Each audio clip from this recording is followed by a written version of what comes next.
according to legend, there once existed a power that granted life after death. A technique so mystical and unbelievable, it fell into extinction for thousands of years. But through the determination of one single Jedi Master, the prospect of Force Ghosts became less like fantasy and more like reality.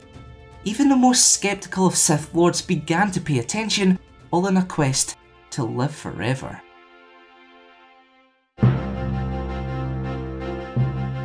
Welcome to the Kyrgyzstan Star Wars Lore Episode 195, Force Ghosts.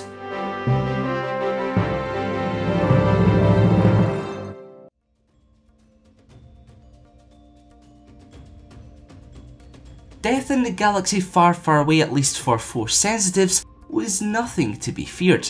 In fact, it was something to be cheated. And while most Jedi simply departed from their body to become at one with the Force, some were able to learn of an incredibly powerful technique that allowed them to live on for at least a short while longer. Let's all then return to the physical world as non-physical entities.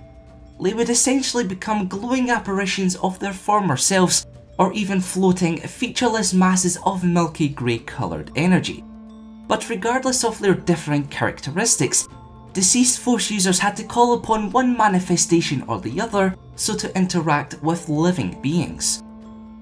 While most fallen Jedi chose to return as previous, almost pristine versions of themselves, some continued to don the very same afflictions which led to their death. And despite their very nature as apparitions, meaning they could pass through solid matter with relative ease, Force Ghosts tended to simulate the walk of living beings as if they were subject to gravity. Others, of course, would simply float.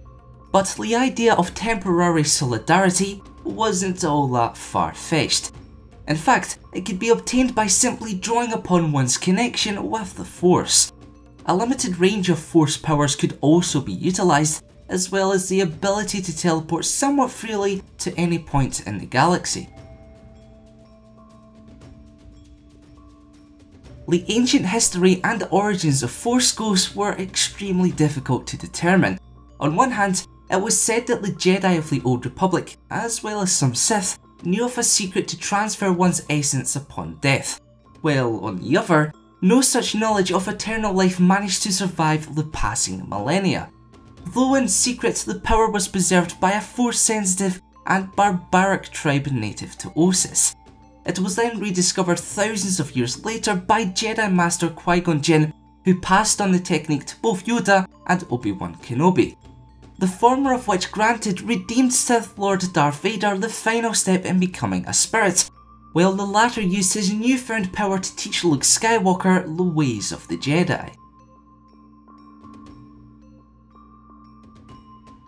Returning to the living realm in a state between life and the netherworld of the Force was a power truly like no other. Yet the ability to become a Force Ghost was not exclusive to members of the Jedi Order. In fact, many Sith Lords learned of similar techniques to also cheat death. So it became less uncommon for their mortal bodies to also disappear and for their spirits to become attached to objects such as holocrons or locations.